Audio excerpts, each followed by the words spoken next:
Hey guys, the Delhi files the Bengal chapter.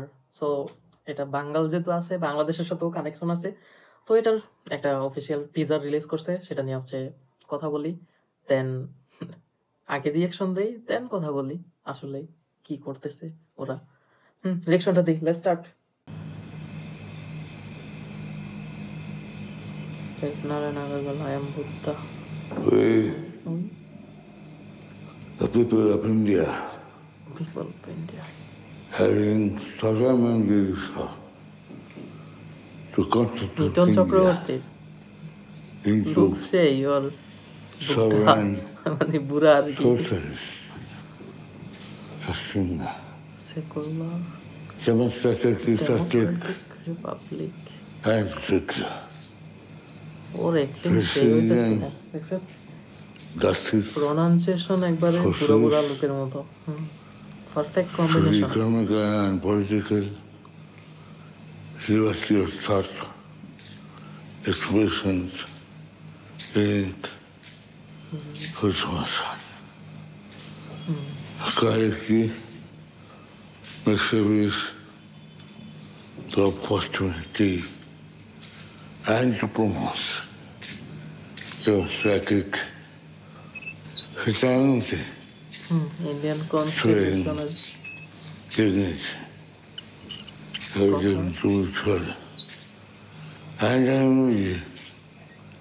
integrity against the Constituent Assembly is 26th day of November 1949. Two hours. The next. And give to ourselves Miton চক্রবর্তীর performance সেই হয়েছে, এটাতে কোনো clause নাই। Welcome welcome to Bharat.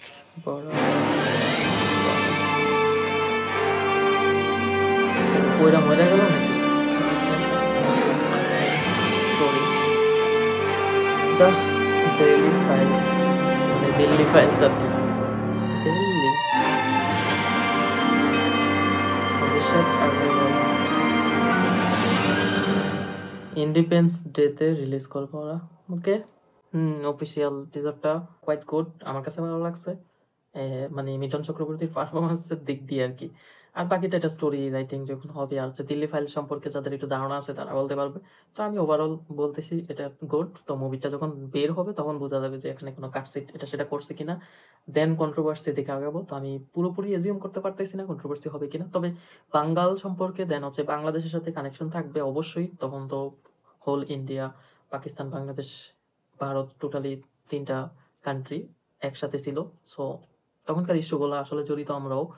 দেখি আসলে ওরা কি বের করতেছে। আর দিল্লি ফাইলস এটা সম্পর্কে আমার ওইরকম বেশি ধারণা নাই। জাস্ট এটা যেহেতু অফিসিয়াল টিজারটা রিলিজ করছে, দেন এটা সম্পর্কে কথা হইতেছে। এখন হয়তো জানবো আর কি।